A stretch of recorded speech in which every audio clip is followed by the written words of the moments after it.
responsibilidad, ng tagumpay o kabiguan, ng ligaya o lungkot. Kaya marapat lamang na tanggapin si Jesus bilang tagapagligtas at Panginoon. At matapos yun ay panariwain ang katapatan at paglapit sa Kanya bawat araw o day by day.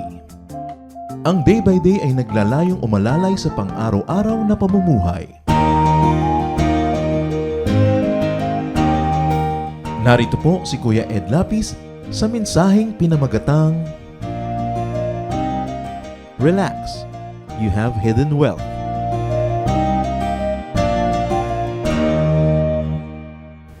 Pong napaka-powerful na pangungusap mula sa Bible, Romans chapter 6, verse 4. So what is being said here? Christians are considered to have been buried with Christ, and Christians are considered to have been resurrected with Christ so that they can have a new life. As we celebrate the resurrection of the Lord, we ponder the deeper meanings of what it means to die with Christ and to resurrect with Christ. Pagka po pala na-resurrect tayo, bumangon ng muli kasama ni Kristo, it means we have new life. New life meaning salvation or the kingdom of God, and also a new lifestyle or righteousness. Ano po ang relevance ng resurrection ni Christ sa ating mga ikinakatakot sa buhay? Ano ang relevance that Christ rose from the dead sa pag-solve natin ang ating mga problema, sa pagharap natin sa mga malalaking mga challenges? What can having a new life mean when we get scared by what surrounds us? What can having a new life mean when we get scared by what we see? Pag talaga naman pong tinignan natin ang paligid, maraming bagay na nakakatakot. Pero ano ang kinalaman that Christ rose from the grave? Meron ba yung kinalaman sa ating mga takot at kinakatakutan? What peace can we have upon realizing more deeply what it means to have a new life, that Christ resurrected from the dead, that we are now resurrected with Him, and that we are God's children? 2 Corinthians 4:18 says, so we fix our eyes not on what is seen, but on what is unseen. For what is seen is temporary, but what is unseen is eternal.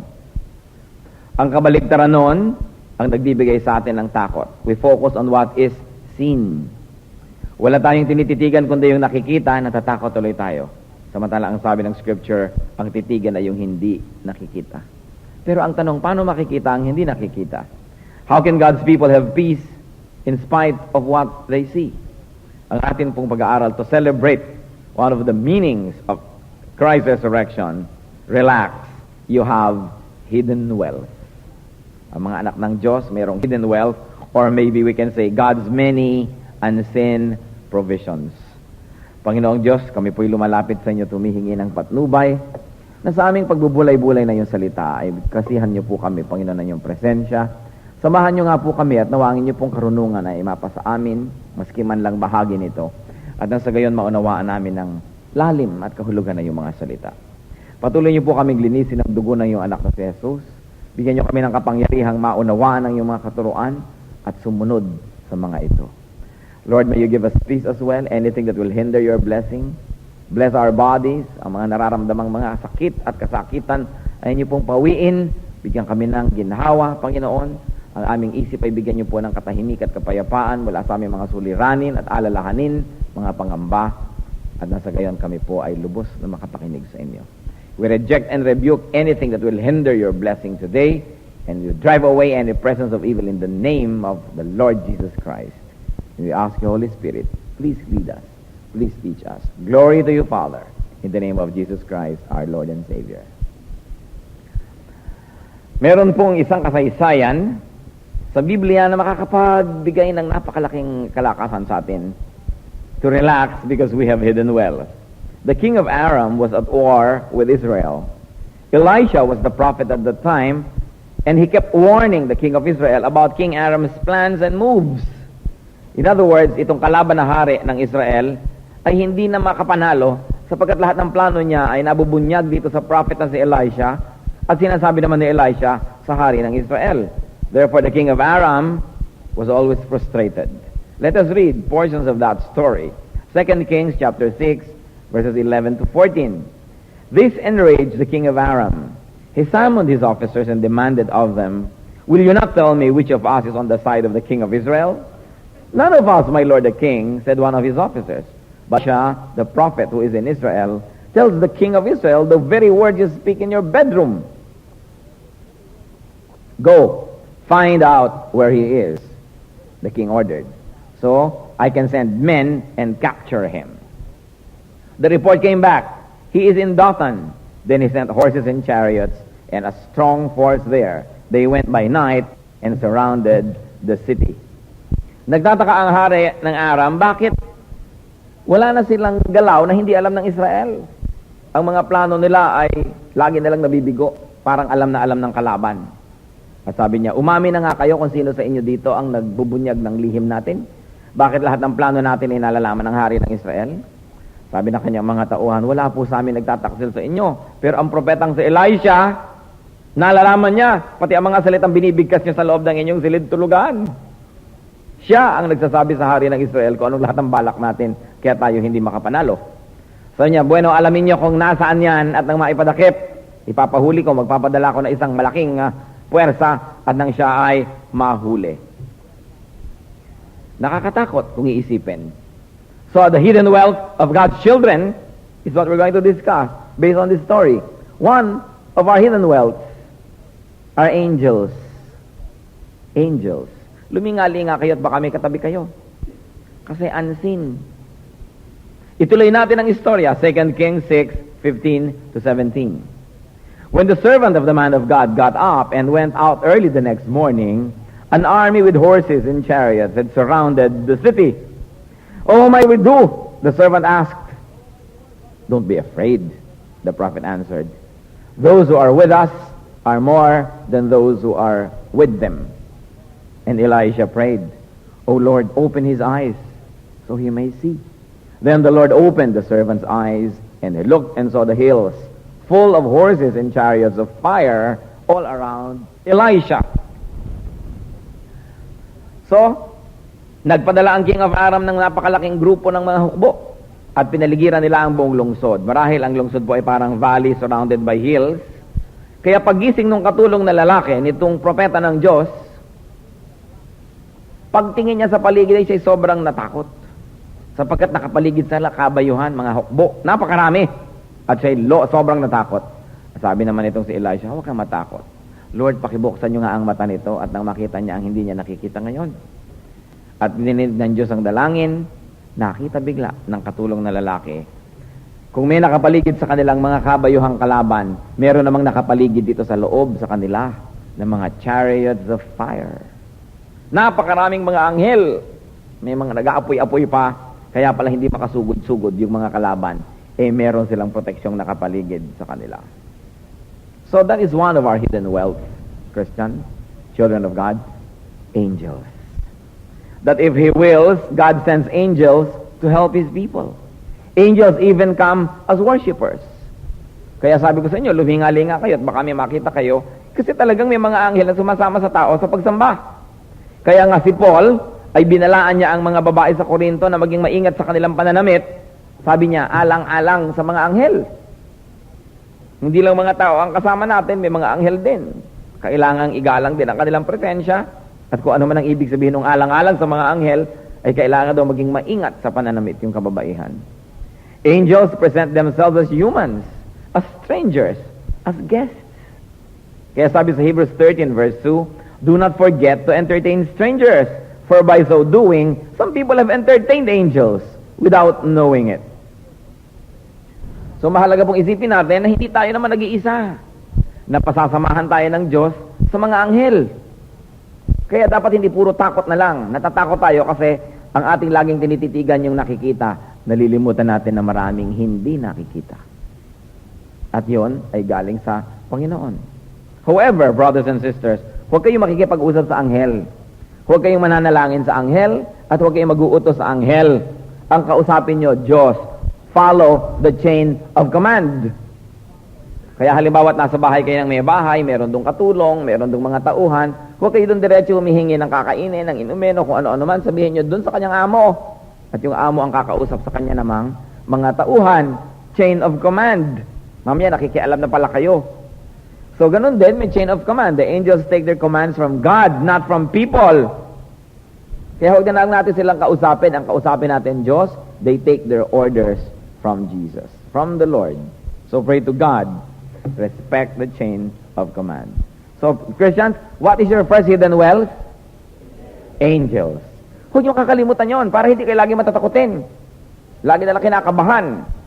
There is a greater hidden wealth, God Himself.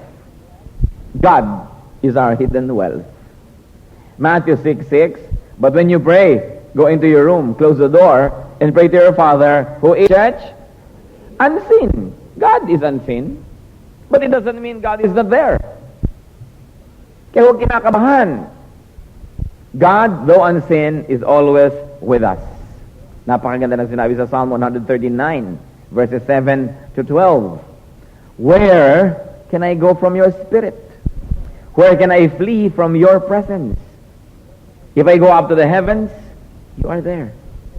If I make my bed in the depths, you are there.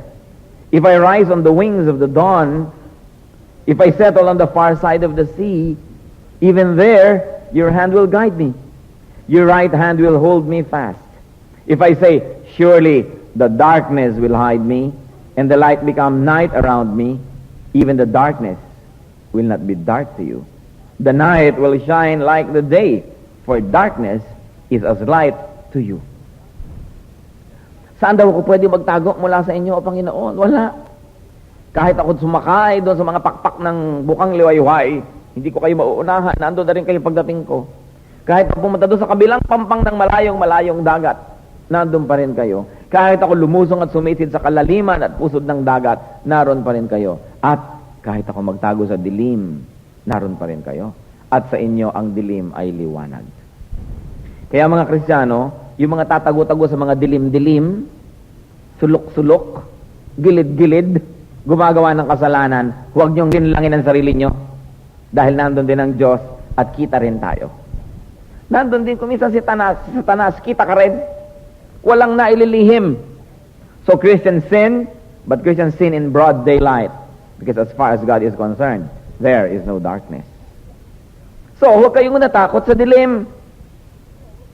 Baka may mumu. Baka lang, pero there is one thing sure, nandun ang Diyos. Kaya hindi ka dapat natatakot. Yung dilim para lang sa mata ng tao. Kita nyo yung mga sundalo ng Amerika, hindi nadidiliman sa dilim. Meron silang mga gadget, kita rin nila yung nasa dilim. Sundalo lang yun, tao lang yun, lalo ang Diyos. Kita niya rin yung dilim-dilim ang dilim. Una, malaking comfort sa atin yan, na wala naman palang dilim sa Diyos. So, kayang-kaya niya ako i-protect. Yung mga nagtatago sa dilim para ako saktan, kita rin ang Diyos, alam niya. Pero yan ay isa ring warning na wala rin tayong maitatago sa dilim. Maaaring kumisan, maitago niyo sa kapatiran, maitago niyo sa pastor, sa inyong Bible study teacher, sa inyong magulang, pero hindi yan naitatago sa Diyos. Kaya huwag na nating linlangin ang mga sarili natin. Huwag ka na pumupunta-punta sa dilim para magkasala, tigilan. Sapagkat kitang-kita at alam na alam. Pati thoughts pa lang natin, iniisip pa lang natin, alam na ng Diyos. Kaya kung minsan, nakakalinlang ka ng kapwa, nagbabait-baitan ka, naggaganyan-ganyanan ka, pero alam din ng Diyos pati isip natin. Kaya ang mahalaga, alalahanin natin. Sabihin niya sa katabi niyo, kita ka ng Diyos. Kahit nasa dilim ka. Napakagandang maalala, no? Huwag niyo lang ginagawang biro, totoong-totoo. Ano pa ang ating hidden wealth? God's plan. Alam nyo ba ang plano para sa inyo ng Diyos na lahat-lahat? Hindi. Hindi natin alam. Pero hidden wealth natin yan dahil alam ng Diyos. Anong sabi ng Jeremiah 29:11? For I know the plans I have for you, declares the Lord. Plans to prosper you and not to harm you. Plans to give you hope and a future. May plano pala sa atin ng Diyos. May plano siya sa kanyang anak, and all his children can claim this. Because this is a universal truth that God is a perfect planner. That God, hindi pa tsamba-tsamba, meron siyang plano. So God has a plan for His children. And that is our hidden wealth. May plano siyang maganda to prosper us, not to harm, to give us hope and a future. That plan may not always be known to us. That plan may not always be clear. That plan may not always be perfectly understandable to us. But it is clear to Him, It's understandable to Him, and what matters is that He has that plan. Kayamanan natin yung plan na yon. Sapagkat yun ang step by step na mangyayari sa iyong buhay. Dapat, kung ikaw naman ay magko-cooperate at susunod, kumisan pinag-aagaw-agawan daw yung mga plano ng kayamanan ng mga pirata, plano at mapa ng kayamanan ni Yamashita at kung sino-sino pa. Pero yung plano at mapa ng Diyos para sa atin, yan ang tunay na kayamanan. Because it will show us to the fullest meaning of life. So we have that power. Nakakatatlo na tayo ng hidden wealth. Pakireview nyo sa inyong katabi. Anong una? Angels. God and God's plan. May pang-apat pa. Hidden wealth. Prayer. Grabing hidden wealth. Yan. Prayer moves mountains. Prayer changes things. Prayer opens you up to all the possibilities. At gaano karami ang gumagamit ng wealth na yan. Kaya kumisan yung iba are spiritually impoverished dahil hindi sinasamantala na merong siyang kayamanan na pwede niyang gamitin. Prayer. Palibas at unseen, madalas malimutan. Kumisan naaalala na lang mag-pray pagka desperado na, wala nang ibang solusyon na nakikita. Pero habang may nakikita pang iba, nalilimutan na merong hindi nakikitang kapangyarihan na dapat unang-unang ginagamit. And that is prayer. Jeremiah 29, verses 12 to 13. Then you will call upon me and come and pray to me, and I will listen to you. You seek me and find me when you seek me with all your heart. Matthew 7, verses 7 to 8. Ask, and it will be given to you. Seek, and you will find. Knock, and the door will be open to you. For everyone who asks, what happens? Receives. He who seeks, finds. And he who knocks, the door will be opened. So, kung hindi ka nakakakita kaninong kasalanan, hindi ka siguro humihingi. Hindi ka naghahanap.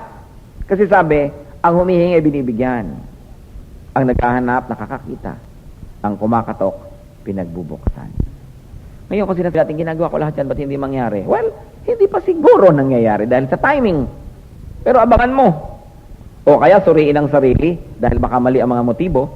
Kaya we are not asking according to God's will. But the Bible says when we ask according to His will, He hears us.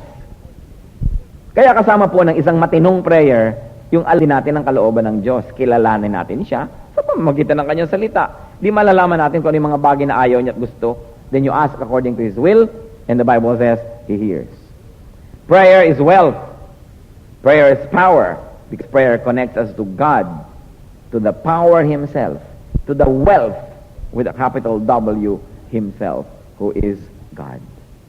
May panglima pa tayong hidden wealth, and that is faith. Pananalig, pananampalataya, paniniwala. Faith can move mountains. Matthew 21:22. If you believe, you will receive whatever you ask for in prayer. Pananampalataya. Yung taong maraming salapi na walang pananampalataya at yung taong walang salapi na matibay ang pananampalataya, yun ang tunay na merong wealth. Because if you believe, you will receive whatever you ask for in prayer. Paniniwala, of course, limits and within the confines of the truth. Kung ang pinaniniwalaan mo, falsehood, hindi rin yan mangyayari. Kailangan truth. It is the truth. And Jesus is the truth. Kaya yung pinaniniwalaan din natin, dapat ay tama, dapat ay biblical, at dapat ay consistent with the character and the teachings of the truth Himself, who is Jesus Christ. Another hidden wealth of believers, spiritual gifts. Merong ibinigay sa ating mga espiritual na mga kaloob, kapangyarihan, kakayahan na ibinigay ang Diyos. 1 Corinthians 12:11. All these are the work of one and the same Spirit, and He gives to each one just as He determines. So ang Espiritong Banal nagbibigay ng spiritual na kaloob or spiritual gifts sa bawat mananampalataya. Walang mananampalataya na hindi tumatanggap o tumanggap ng ganitong spiritual gift. Sabi, bawat isa ay meron. At sino ang namimili para ibigay yon? Ang Espiritu, just as He determines. Hindi tao ang pumipili ng gift niya, kundi ang Espiritu. Para nga naman merong kaayusan, baka naman lahat ang hingin the same gift, then lahat yun na, siksikan na doon, tapos yung ibang gifts, walang meron, kaya tuloy, kulang-kulang ang ministration ng mga Kristiyano sa isa't isa. That's why the Holy Spirit gives each one a gift, so that it is made sure that all the gifts are given, and therefore all the needs will be met. Hindi pare-pareho, hindi magkakamuka, at ang Espiritu ang nagpapasya. Mahalagang isipin. 1 Corinthians 12, Verse 7, now to each one,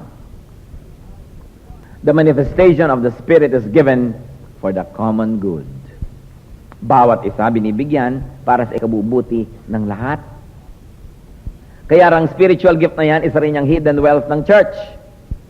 Kung ang bawat isang tao, yung gift na ibinigay sa kanya, yung kakayahan, yung kapangyarihan, ay isusuko niya sa church, isusurrender niya, magpapagamit siya sa pagkilos ng Espiritu Santo.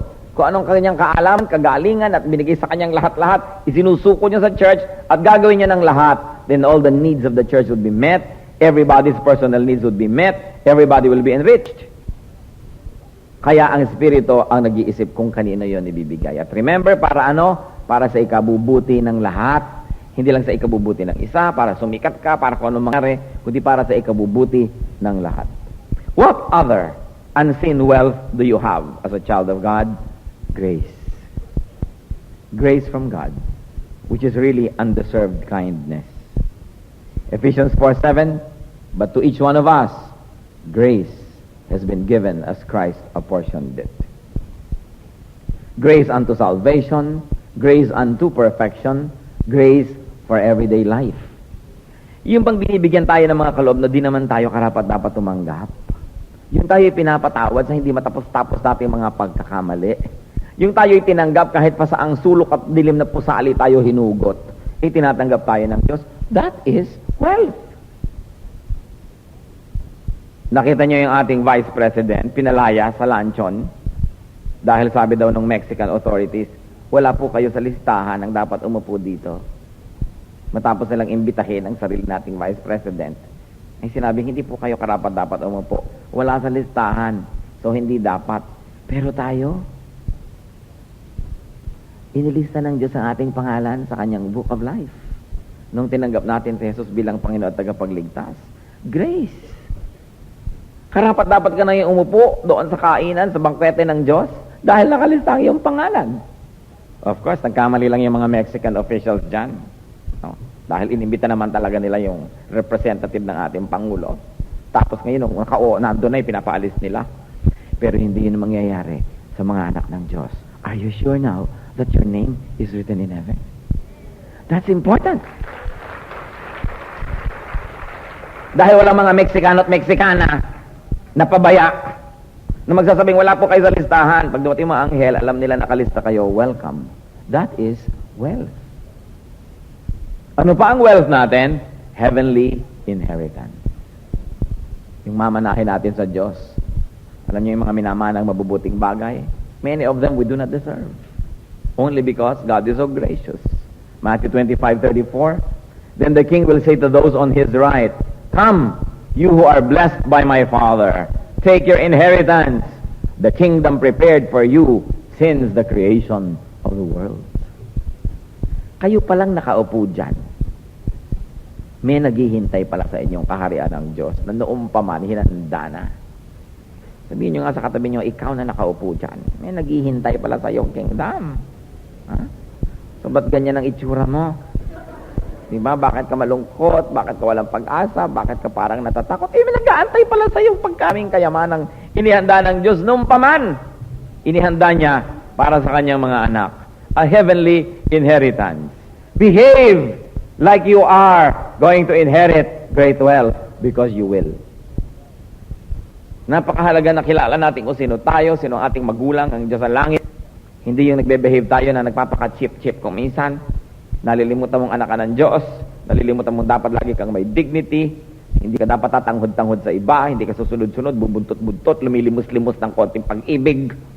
Sinasangla-sangla ang kaluluwa, maibig lang. Because you are a child of God. Meron kang future, meron kang hope. In fact, meron ka dapat present. The present time should also be glorious because you belong to God. Colossians 1:12, giving thanks to the Father who has qualified you to share in the inheritance of the saints in the kingdom of light. Yan ang naghihintay sa mga anak ng Diyos. 1 Peter 1:14 is also equally interesting. 1:4 rather, and into an inheritance that can never perish, spoil or fade, kept in heaven for you. Yung mga iba meron lang 10,000, ayaw ipasok sa bangko. Naku, baka magsara yung bangko. Ilalagay ko na lang dito sa buslo. No? Pag may 1 million lalo, nakakatakot naman yata ipagtiwala sa ating mga bangko. Baka biglang magkudeta, magsara. Kung ano-ano kinakatakot. Well, kumisan, may basis yung ganyan mga fears. Pero yung kayamanan nyo na ipapamana ng Diyos, saan nakatago? In heaven. Kept in heaven for you. Sabi ng verse. So, sinong aagaw doon? Sino magnanakaw? That's why the people of God have this great hidden wealth. Pakireview nyo nga sa inyong katabi ang 8 hidden wealth na yan. I-check nyo nga ang inyong katabi. Sige na. Lalo yung ayaw kumibo na basta hindi ako mag-check. Ayaw ako magsalita. Baduy. Ganyan. Sige. Tanungin nyo nga, 8. Review.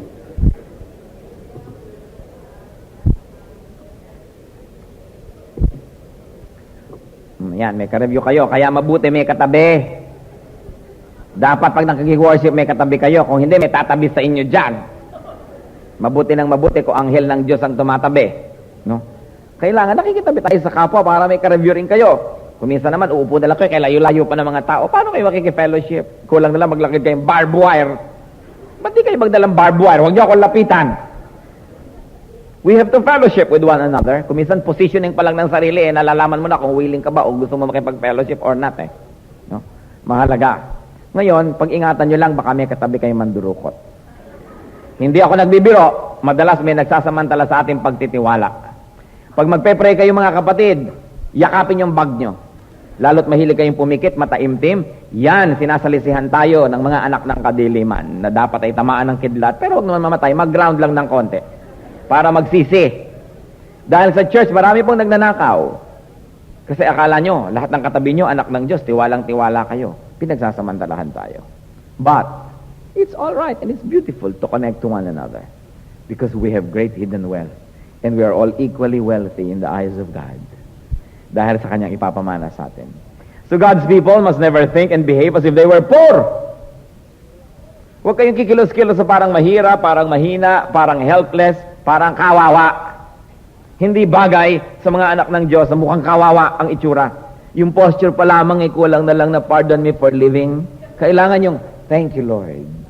Kahit ang height nyo, 4'2". Feel tall and walk tall because you have a tall God. At tayo lahat ay merong equally beautiful future. Kailangan smart ang mga anak ng Diyos. Yung hindi akala mo lagi na lamang nalukot na papel sa isang sulok. Pag tiningnan mo mukha, akala mo signboard ng sine, yung nakaganito yung... Di ba, kabila naman nakaganyan, ngiti. Pangitiin nyo inyong sarili. Kaya doon kumisan, tinitingnan mo palang mukha ng tao, ay, ayaw kong katabi ito, malungkot kausap.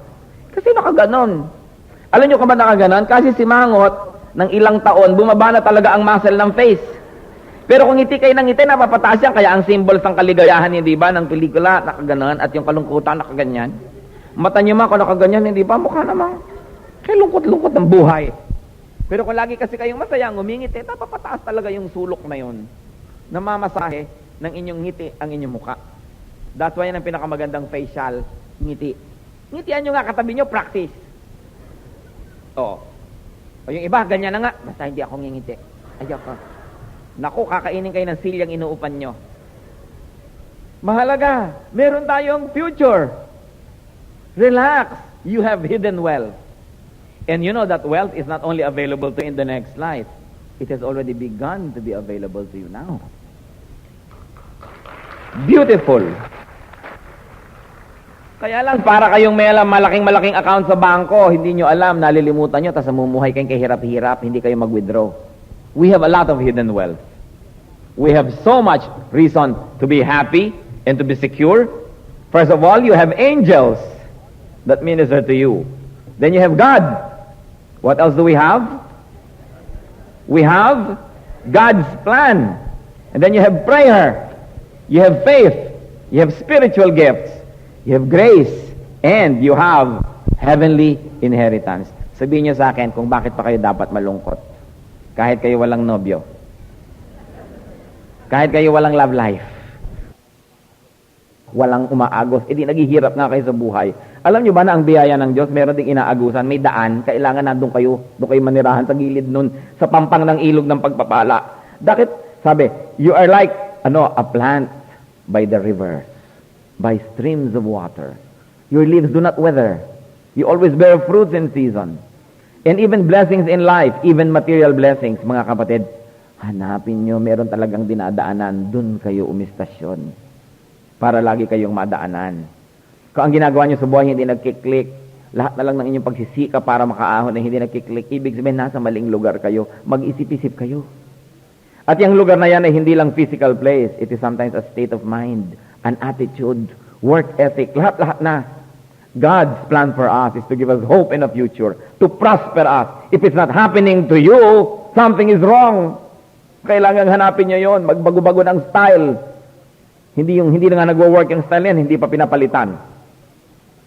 At alam nyo, ang pinakamalaking paraan para kayo dalawin ng dilubyo, yung magmukha kayong dilubyo. Yung ang itsura mo, ang attitude mo, ang behavior mo, negative na negative, lagi na lang hindi pwede yan, mahirap yan, ayoko, puro ganon, talagang iilap sa inyong grasya ng Diyos. Lalo ang pera. Alam nyo ba ang pera ay mahilig sa kapwa pera? Ayaw na ayaw niyang pumunta sa bulsang walang laman. Malungkot. Ang gusto niyang puntahan, yung may laman din. Kaya sinasabi na, yung yumayaman, lalong yumayaman pa, yumayaman lalo. Kasi yun ang rule ng pera, lumalapit siya doon sa kapwa niya pera. So, tiyakin ninyo na mabaligtad nyo yun kung wala kayo, ibahin. Kailangan marunong ka mag-impok, marunong kang kumita para magkaroon kang pera. At pag meron ka na, nilalapitan na rin niya ng kapwa pera. Kailangan, tingnan ninyo ang mga tao sa paligid ninyo. Yung lagi na lang, walang-wala ako ngayon. Walang-wala ako.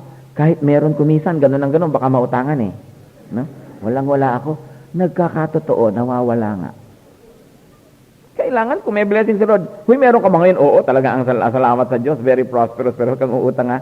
Kaya lang talagang, meron na meron ako ngayon. Hindi yung meron ka, walang-wala ako ngayon. Nilalayuan ka ng grasya. Kailangan positive ang tao. Hindi ba pipili man kayo ng lalapitan, may mga tao kung nakasimangot, ayaw nyo doon lumapit? Ganon din ang grasya. Kailangan tayo, we behave like we're children of the King. And we attract good things because we ourselves are attractive. Dapat ganon, attractive din tayo.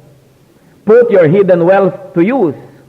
Kahit ilang taon na i-celebrate natin ang resurrection ng Panginoon, kung ang buhay mo naman ay para kang defeated, crucified, and dead, baliwala. Kailangan maging totoo sa ating buhay that Jesus rose from the grave. Na natalo niya ang lahat-lahat ng ibig sabihin ng kamatayan, yung lungkot, hirap, kawalan ng pag-asa. Natalo na yun eh. Hindi na dapat doon nabubuhay ang Kristiyano, kundi nabubuhay tayo na, the Lord is alive, and He is my God, and He is everywhere. So, paano ka pa ma-depress pagka ganyan ang laman ng iyong isip? Put your hidden wealth to use, to actual use. Pampalakas din yan ng loob. Pagka alam natin na meron tayong hidden wealth, hindi misahit na hindi mo ginagastos yung pera mo pero nakatabi dyan, malakas ang loob mo. Alam mo kasi na meron kang mapasubungan, meron. Pampalakas ng loob, hindi naman natin kailangan laging gamitin yung hidden wealth na yan eh. Pero alam mong meron, malakas ang iyong loob. So do not lose heart. 2 Corinthians 4:16. Therefore, do not lose heart. Though outwardly we are wasting away, yet inwardly being renewed day by day. Sabi ganoon, sa maraming aspeto, ma-apply itong katotohanan na ito. Kahit anong bahagi ng buhay na para kang nawawala ng pag-asa, pinanghihinaan ng loob. Sabi, do not lose heart. Material wealth is only the visible wealth. Though God may give that even to people now, but God always gives the more important wealth, the hidden wealth. Siguro hindi tayo equal ng material wealth ngayon. Pero meron tayong equal wealth, hidden one. Pare-pareho tayong anak ng Diyos, pare-pareho niya tayong mahal, pare-pareho niya tayong sinasamahan at pinakikinggan. God's people have the invisible, the hidden wealth. 2 Corinthians 4:18. We began with that and we end with that. So we fix our eyes not on what is seen, but on what is unseen. For what is seen is temporary, but what is seen is eternal. Dear Lord, we thank you for your goodness to us. Salamat, napakarami naming hidden wealth. We counted 8 today, but Lord, there's more if we will only look. Pinapanalangin namin ang mga kapatiran, Panginoon, na namumuhay na akala mo walang pag-asa, akala mo walang kaligayahan, akala mo walang dahilan para magkaroon ng saya. Nananalangin kami, Lord, na siyasatin mo aming puso, na kung hindi namin kayo nabibigyan ng luwalhati, because we always live as if we have no God, we have no hope, we have no future. Forgive us, O God. Ipatawad niyo po sa amin kung nalilimot naming napakayaman niyo, napakabait niyo, at kayo aming amang mapagmahal. Turuan niyo kami, Lord, i-apply sa aming buhay what it means to have a resurrected Jesus as our Lord and Savior. That we too should not remain in the darkness of the tomb, but we should come out in the sunshine, in the sunlight, because our God, our Lord, our Savior has risen from the grave. Panginoon, idinadalangin ko po ngayon, kung sino man ang mga kapatiran dito, na may mga magbahagi ng buhay na akala mo sila walang pag-asa, akala mo walang hope, akala mo wala nang iniintay na magandang bagay, ipakita mo po sa bawat isa na hindi ito totoo. Na meron ka pong plano para sa amin. Na may katuturan ng buhay na ito. Na hindi lang kami dapat maghintay ng kamatayan, kundi ipagdiwang ang bawat araw na ipinahihiram mo, sapagkat ito'y punong-puno ng iyong kabutihan, pagpapala at pag-ibig. Give us the eyes to see the unseen, O God. Give us ears to hear what we cannot otherwise hear because of the noise of the world that fills us. Help us, Father, to see our hidden wealth, so we can always be rejoicing, thankful, and grateful to you. We thank you, Father, in Jesus' mighty name.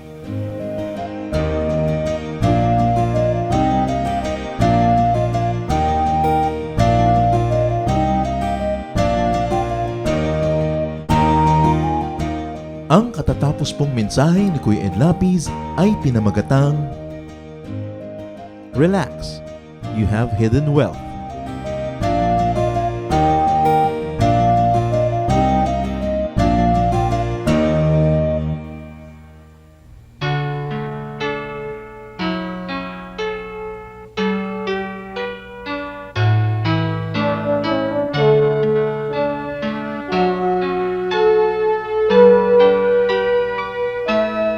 Kahit lagi ang pasakit dito sa buhay ko, kahit lagi ang pagluha dito sa buhay ko, sakali man itong aking pamatok, ubod ng bigat, sa tulong mo, Jesus, nakakaya ang lahat.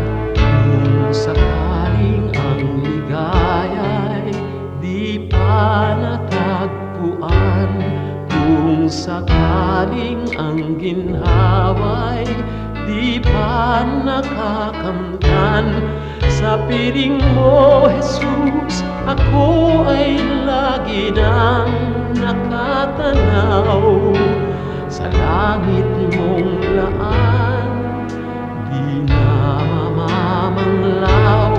Pagtitiis, pagtitiis ang kailangan kong mabatid, kaya't ikaw, Panginoon, ang aking tutularan. Pagtitiis, pagtitiis ang kailangan kong mabatid, ang buhay ko ay lalago kung mayroong pagtitiis.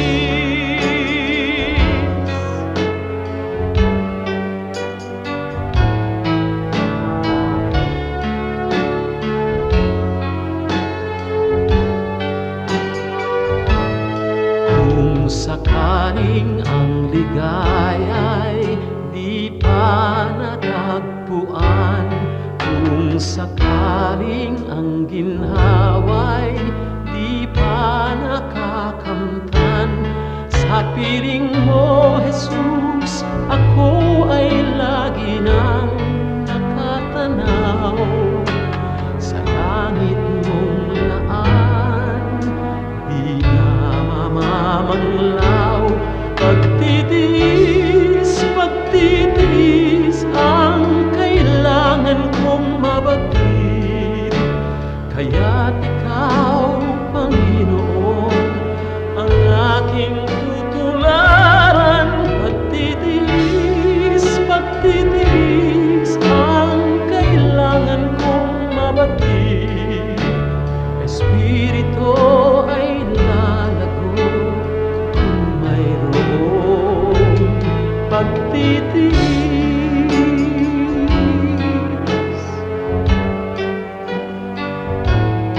Magtitiis.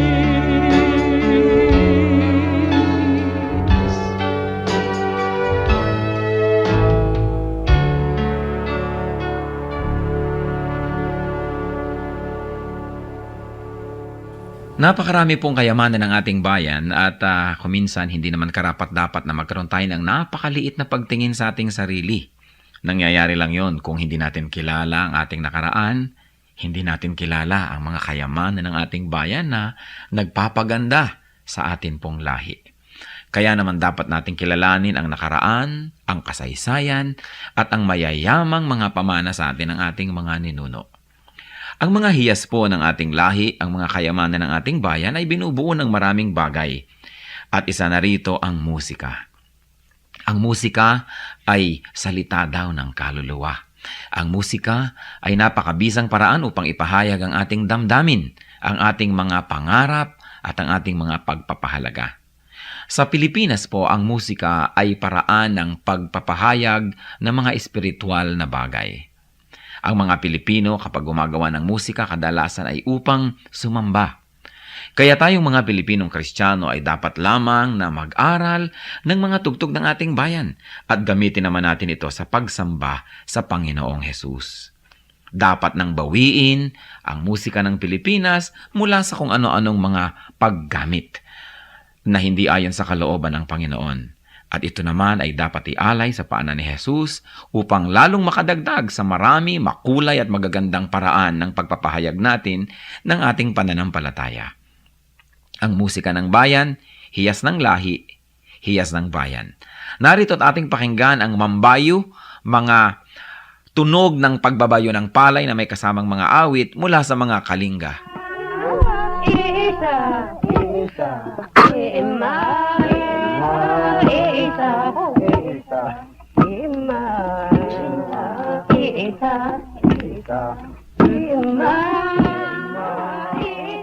Ang mambabayo ay isang karaniwang gawain ng mga kalinga at ito ay pagbabayo ng palay. Gayunpaman, ito isinasagawa sa sari-saring estilo at pamamaraan ayon sa idinaraos na okasyon. Halimbawa ay kasal o kaya ay may mga kinalaman na seremonya sa mga patay o mga libing. Ang mambayo ay sinasaliwan ng awit tulad ng naririnig natin.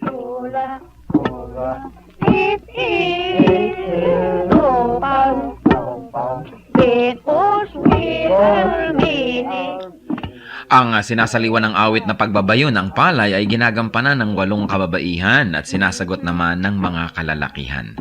Paulit-paulit at mauulit na maririnig ang ritmikal na pag-awit ng mga salitang ima, isa o insa.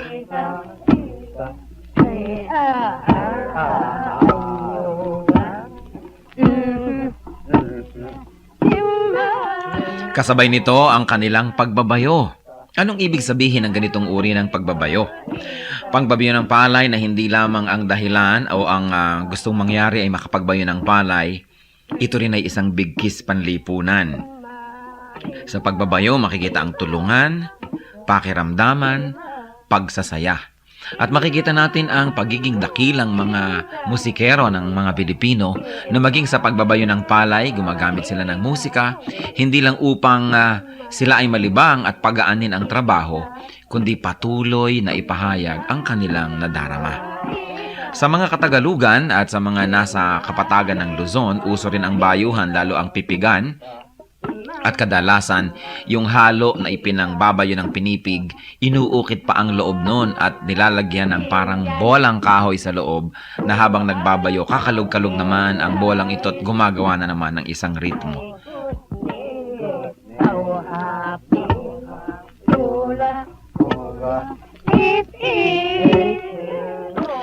Yan po ang mambayo, ang pagbabayo ng palay na may saliw ng mga awitan ng mga kalinga. Ano po ang maaari nating matutunan sa kayamanang ito ng ating lahi? Na ang bawat gawain natin ay maaaring saliwan ng musika. Lalong-lalo naman ang pagsamba natin sa Panginoon, ang ating mga paglilingkod, na sa paglalagay natin at paglalapat ng musika, hindi lang gumagaan ang ating trabaho, kundi na ipapahayag din natin ang ating damdamin. Musika ng bayan, kayamanan ng ating lahi, hiyas na dapat makilala at ingatan.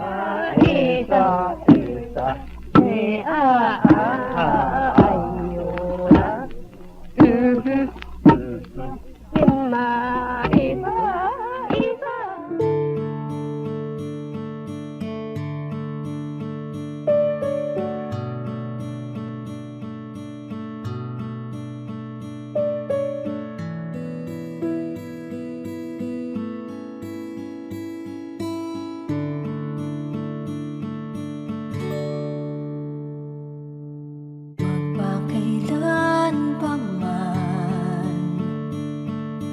magpawalang hanggan, pag-ibig niyo sa akin, di nababago ng hangin, kahit saan pa man, kahit na sino man, kayo'y sa aming piling, di man maabot ng damdamin. Ang pag-ibig niyo'y wagas, hindi magwawakas, ako ay niligtas.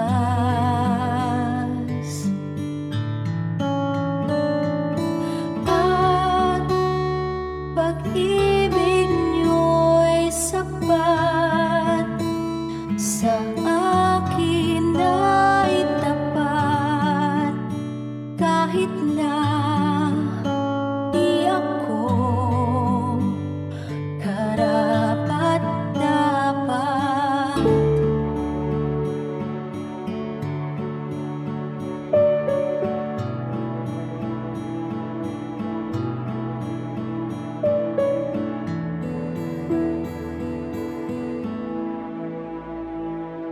Magpakailan pa man,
oras humahawan, tumapanglaw sa aking daan, nangunguna, gumagabay sa aking bala ng hakbang. Sa pagdatalyaong gabi na malamig at mainam, akin namang nalalasan ang inyong kapayapaan. Patinigning ng bituin at liwanag niyang buwan, ay banayad kaya dulot ay madlang kapahingahan. Sa gabi man o sa araw, sa dilim man o liwanag, kayo ay aking kapiling sa lahat ng kalagayan. Ako'y hindi natitiis, ako'y hindi iniiwan, kaya lubos na papuri ang sa inyo'y aking alay.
Oras na po para pansamantalang magpaalam ang programang Day by Day. Tayo po'y magsama-sama tuwing ika-6 hanggang ika-7 ng umaga, araw-araw. Magandang umaga po at mabuhay ang Panginoong Hesus!